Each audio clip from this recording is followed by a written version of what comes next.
Hey y'all, welcome back to 99 Dreams. Since we've been away, we've built some really powerful new features I'm excited to show you today. So let's dive in. We've got a new integration screen here. So it's under the user menu. If you go to integrations, we've got our integrations with HubSpot and Google Drive, but also our custom APIs. So this is super convenient for reusing APIs, and you'll see some fun stuff that we can do with it. I'll show you in a second. So I wanted to show you how easy it is to add a new one. So first, just going to click on New API. And today we're going to do Stripe. And all you've got to do is enter the endpoint you want, which is always easy to find in Docs, and an API key. That's it. So I can test it. And when we test it, we're going to understand what some of that data looks like, and we're going to save it. So saving it here actually does a little bit of magic. It stores the context for what's going on with the schema. It does an abstract schema, and we're going to reuse that in a powerful way. So now let's go to the home page of Dream. And you're going to see a new card that's animated with integration solutions. So I can pop that open. And you can manage them here just like I did. You see Stripe down there. And we can go ahead and start creating some integration solution ideas. So you can choose which ones you want to use. You can use all of them and get a bunch of crazy ideas, which let's do that first. And then you can whittle it down to just one or two like Stripe. So let's just click generate here. So we've got a couple of agents that are going off now.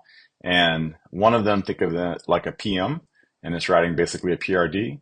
And the other one's like a product architect that's writing a technical design doc, like a TDD.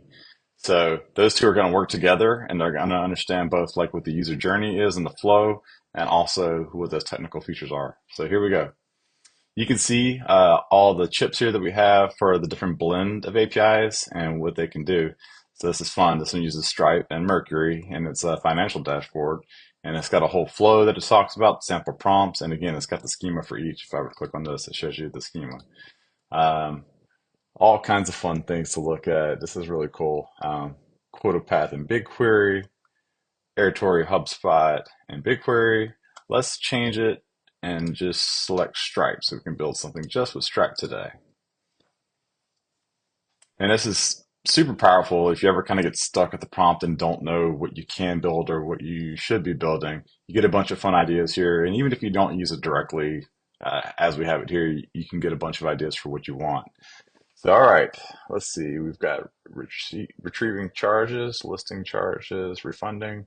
Let's do something simple, and we're just going to list all the charges. And you can copy it, insert it, or just create directly, and it'll go off and run. I'm going to insert it, just so I can show you what's going on. We've got a nice prompt, just long enough to be descript, and it does things like tells it to use local storage for the API keys.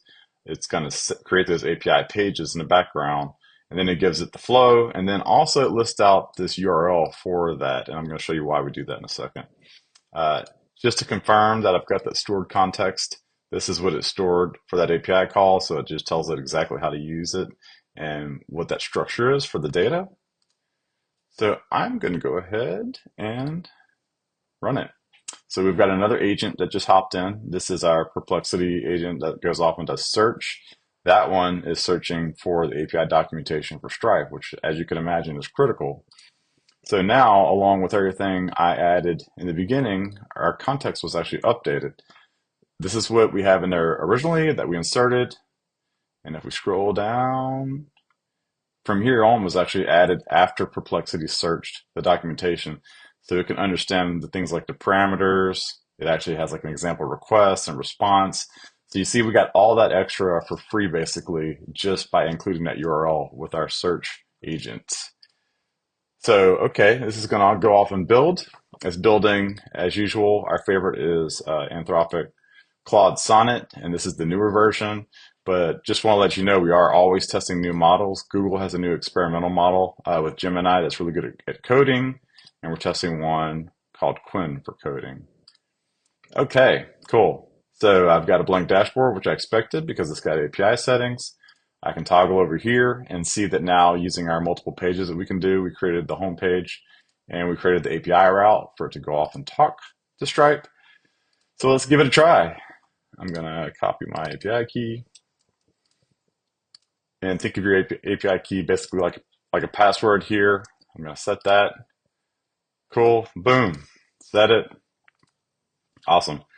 So we've got a lot of information here, and we've even got this is all demo data, of course, and some of the charges were in euros, as you can see. So it actually did the totals in euros, which is great. I mean, if that's what you wanted, I can get it to change it really easily. But for 2 seconds of using the app, isn't that really great? All we had to do was basically give it the API call information, save it, get the idea, insert it, let it go off and run, and grab the context, build that thing.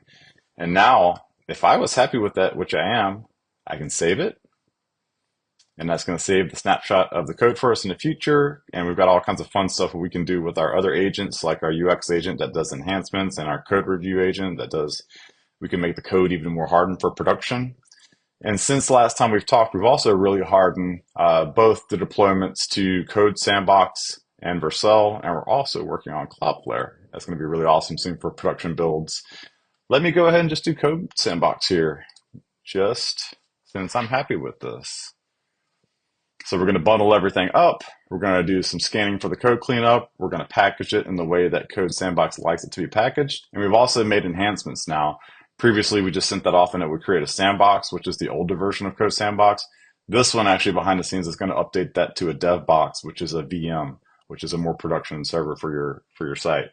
So cool. I'll click on it and you'll see Code Sandbox loading. I'm not going to bore you to tears waiting for all that to rebuild and show you the same thing that I just did.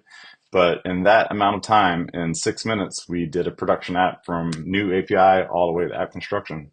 So cheers, much more soon.